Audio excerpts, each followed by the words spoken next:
Oi, esse vídeo é para complementar o post que eu fiz ontem sobre o que é intersexo e o mar, esse oceano todo de possibilidades que você pode ser intersexo, né?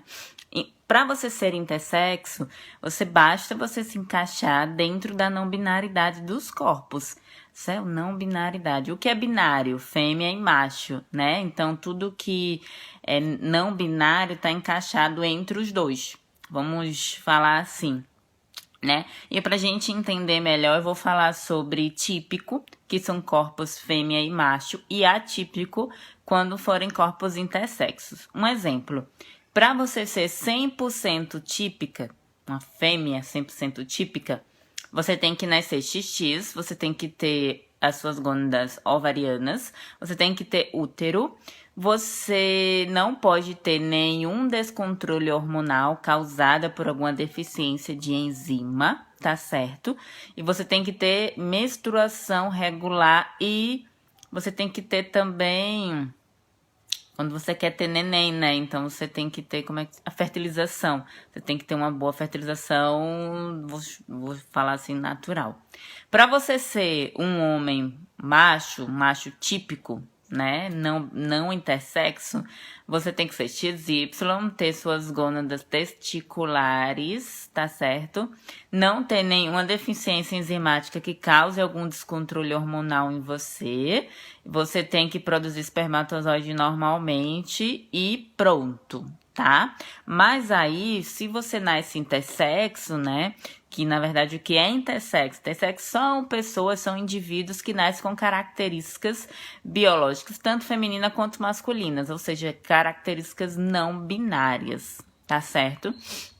E aí, essas características, elas estão subdivididas em várias coisas. Um exemplo, você pode ser intersexo por você possuir descontrole hormonal, que os descontroles hormonais, eles não aparecem por um acaso, né? A gente tem que entender isso.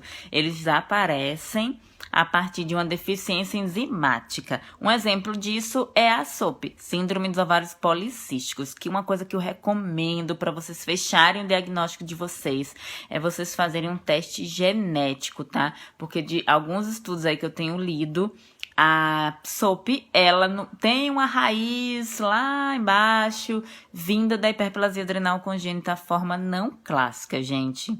São os mesmos sintomas, as mesmas coisas, só que os médicos, eles talvez não tenham interesse em estudar mais, em dar um diagnóstico correto, porque eles lucram muito com as grandes empresas de farmácia, né, para entupir vocês de anticoncepcional. Sabendo que tanto a acne não clássica quanto a SOP existem tratamentos a partir da alimentação, por exemplo, né? Mas vamos pular. Outro exemplo seria pelas questões genitais, que foi o meu caso, né? Eu tenho XX, tenho gônadas ovarianas, tenho útero, mas meu genital nasceu masculino.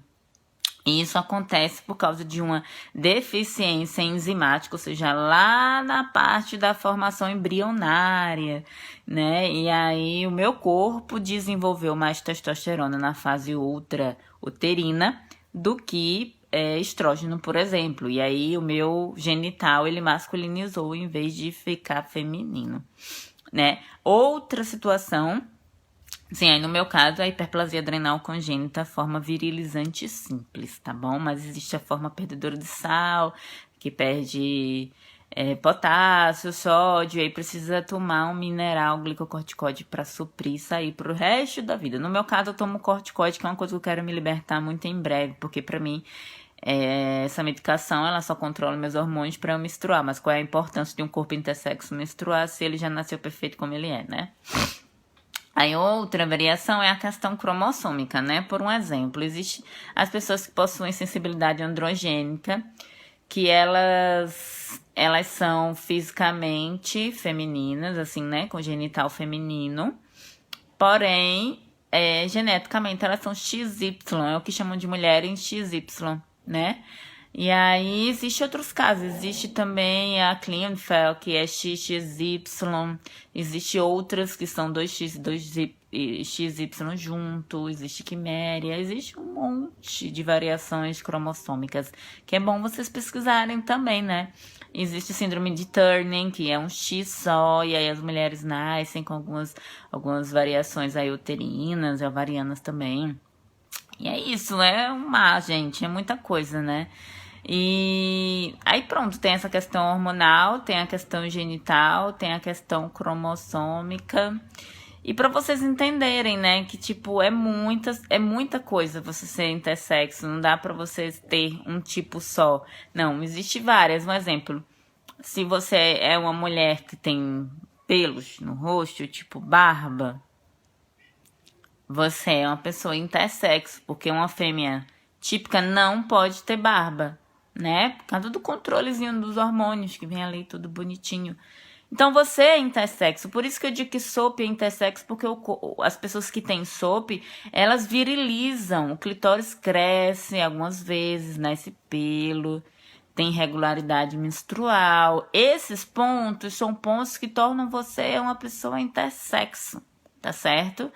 Então, para não esquecer, né? Não confundir aí, porque tem gente que não quer se aceitar, mas aí é uma questão de cada um. Mas a informação, ela chega, né? Mas o importante é a gente ter consciência das coisas, tá bom? Tiver alguém alguma dúvida aí, fala comigo.